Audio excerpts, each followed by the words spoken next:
The electrical system for this van is a 12-volt lithium battery. It's a 140 amp hour battery. It is charged by alternating charging with a 30 amp DC to DC charger, as well as shore power. It's 30 amp shore power charging.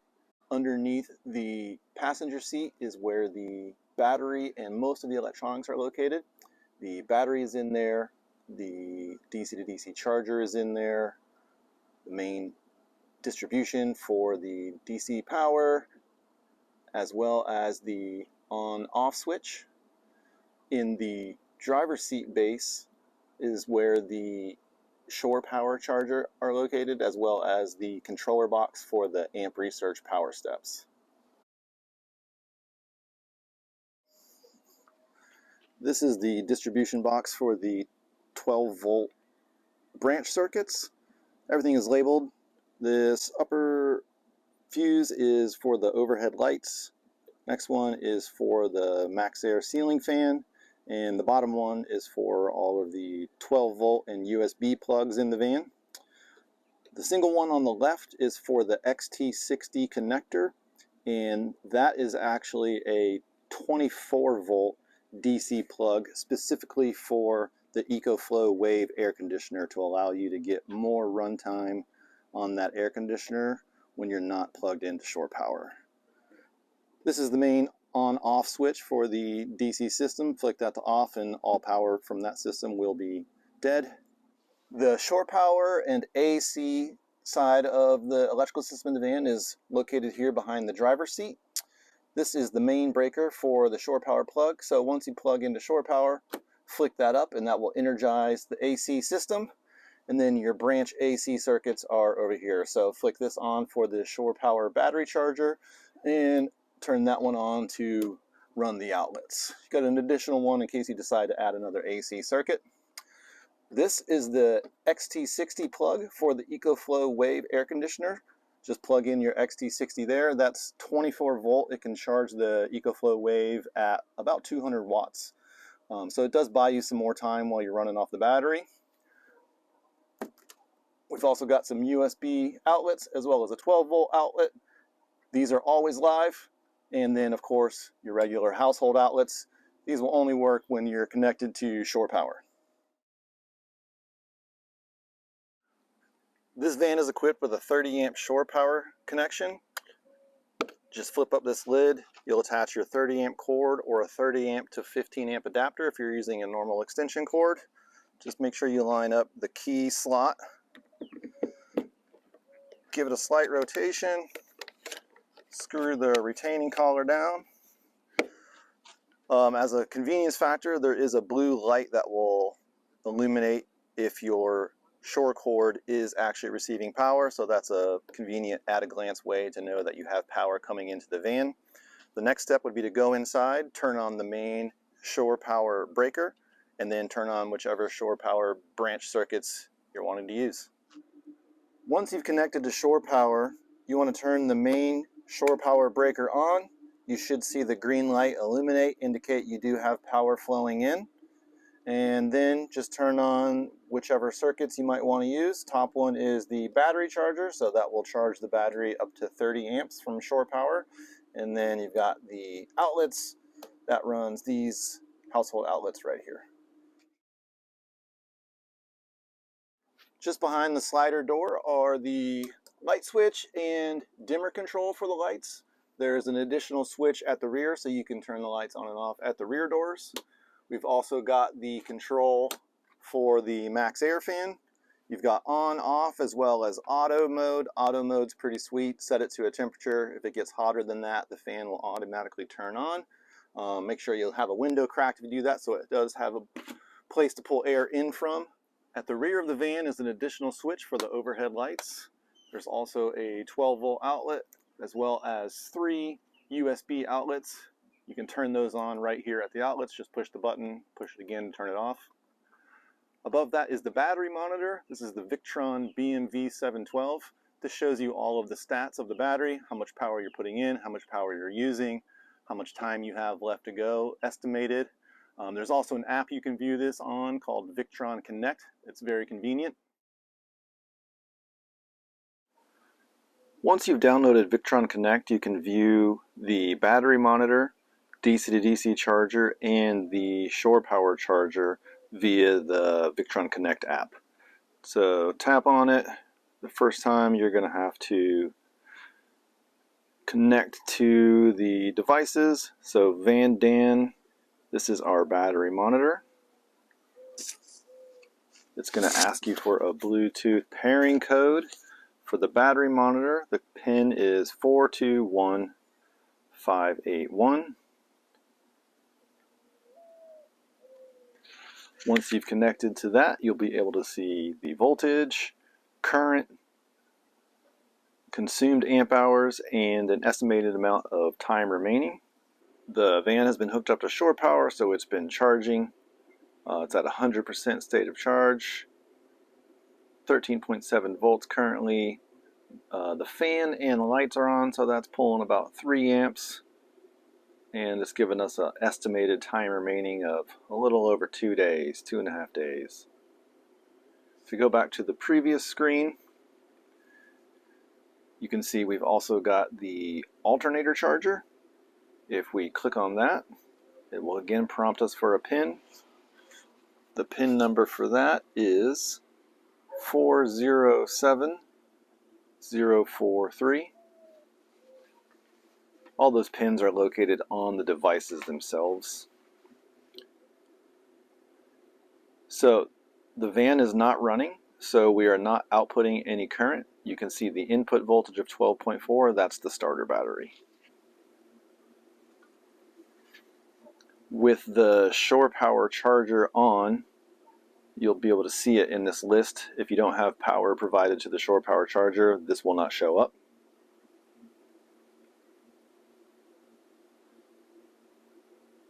I think this one is just 6 zeros.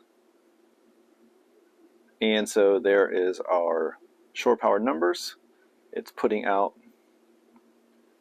14.4 volts, 27 amps, and now our battery voltage is up to 14.24. So if we go back, we can see on the Van Dan battery monitor, if we hit these arrows, it will give us more of a detailed display. Click on the device to get the full display. And there we are. We've got 8 amps going in.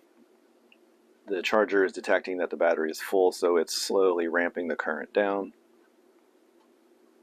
Some other things you can do on here, hit the gear icon obviously to change some settings. This does have a warning symbol for notification for the firmware upgrade. I don't recommend doing that.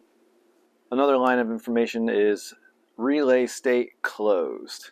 So as long as that relay state is closed, that means the XT60 plug for the air conditioner is getting power. If that were to switch over to open, that would mean that the voltage has dropped below 12.2 or 12.1 volts. And when the relay is open, the XT60 plug will not be receiving any power. It won't close again until voltage climbs back up to 12.5. To use the Ecoflow Wave air conditioner, first thing you want to do is stack all the odds in your favor by closing the curtains. This one needs to be up.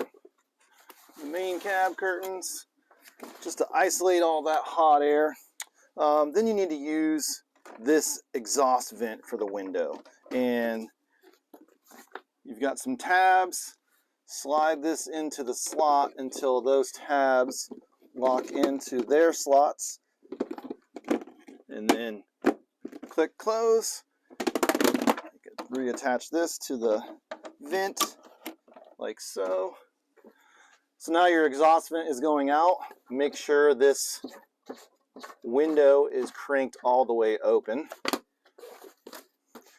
You definitely want to put some type of insulation cover over this exhaust tube. It does get hot while the air conditioner is running. So now it's best to start off with a fully charged battery. You'll also need to decide whether you want the condensate to collect in the cup inside the unit, which is really not very practical because it does need to be emptied quite often when you're cooling. Or you can use the drain line attached to the back that runs down through the floor of the van. You do need to change a setting by holding a button on here that switches that into pump out mode instead of collect in the drain pan mode.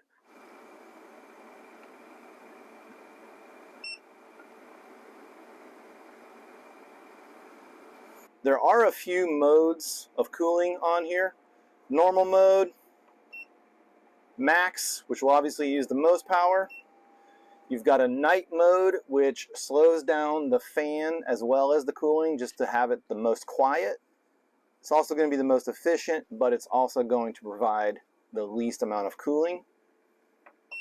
And then eco mode, which provides a little bit more cooling on low fan speed.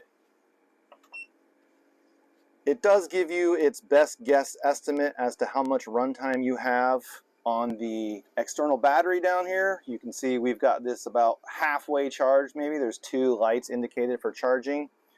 It's showing us as less than 2 hours.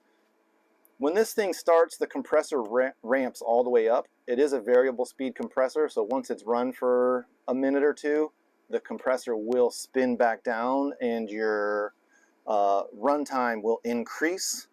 Another way to increase your runtime if you're not connected to shore power is to use the included XT60 connector. So that plugs into the yellow plug on the wall, and then it also has a plug next to the electrical plug on the side of the unit. That will put in more power from your house battery bank to allow it to run longer. You'll see it registers with a lightning bolt mark. That's how you can tell that it does indeed see that it's plugged in. It'll do a couple cycles of estimating time, and then it'll kind of give you a more accurate representation of how much runtime you do have. This plug is connected to a relay that will turn off this power if the house battery, the lithium battery, gets below 12.1 volts. That way, you won't accidentally kill your battery by leaving this air conditioner plugged into this plug and running it all night. So that's just a little safety feature. To get that to turn back on, you got to charge the vehicle by either plugging into shore power or running it until the voltage gets above 12.5 volts. Another option for powering the air conditioner, if you have shore power or a generator available, you can use the normal household plug. One end plugs in to the air conditioner. The other end plugs into our outlet. Let's make sure our outlets are on. And so that'll power the unit using whatever shore power you're hooked up to. That should run the unit indefinitely, as well as charge the battery, indicated by the flashing light down here on the auxiliary battery. So that'll run the unit and charge up the battery, and you can put it on full blast and not have to worry about conserving power. The ALPICOOL 58 quart fridge freezer can be powered using either the battery or the normal household outlet. The power port is located on this side on the bottom. Just choose whichever plug you want to use, plug it in, and your control panel is on this side of the fridge. These lids are both reversible, so if you wanted the control panel to be on the other side, you could easily flip these lids around, rotate the cooler so that your controls are on this side. There is an app also available to run this refrigerator on your phone. You can choose temperatures separately for each of the compartments. Either or can be a freezer or a refrigerator. You can refer to the manual for the specific operating instructions. Power switch obviously turns the unit on and off. There are some extra settings by hitting the gear selector, whether it's short tap or long tap. Plus and minus obviously adjusts the temperature. So this is the left compartment or the large compartment. It can be used as a fridge or a freezer. Tap the setting symbol again. We'll switch compartments. Adjust that how you'd like. Also of note, you can turn off individual compartments. So you could have just the large compartment running, or you could have just the small compartment running. You can long press the plus sign and the gear sign at the same time to switch off the left compartment. Do the same thing again to turn it back on. Or if you press the minus and the gear sign, we'll switch off the right compartment. If you don't need a bunch of freezer space or fridge space, only one run compartment will obviously be more efficient. We'll use less power and it will cool down faster. Tapping the gear icon will allow you to select cooling mode. Factory default is max cooling. If you tap it, max will flash. Tap it again. That will put it into eco mode. Uses a little less power to cool. Won't cool down as quickly, but it's a good way to save some power. The fridge does have built-in battery protection. This H signifies that the battery protection is set to the highest level, meaning it will turn off the refrigerator if it detects the battery voltage at 11.1. You can see there's a display of 11.3 volts right here. Not accurate. Obviously, this voltage detector is not the most accurate piece of electronics in this device, so use that at your own risk. The main takeaway is that you theoretically could kill your battery if you're running it off of battery power and not paying attention. That being said, we know currently our battery is above 13 volts. This 11.4 or 3 volts is not accurate. Probably it's detecting voltage drop in the cord to plug it in. So if you find the fridge is shutting itself off, you can change the battery protection mode. To do that, long press the gear icon until that H flashes. Then you can set it to L or M. M will turn off the fridge at 10.1 volts and turn it back on at 11.4 volts. L will turn off the fridge at 8.5 volts and turn it back on at 10.9. 8.5 volts is so low, there's no way you're going to get there. So leave it on H unless it's such wildly inaccurate reading that it's turning itself off, and then try switching it to M.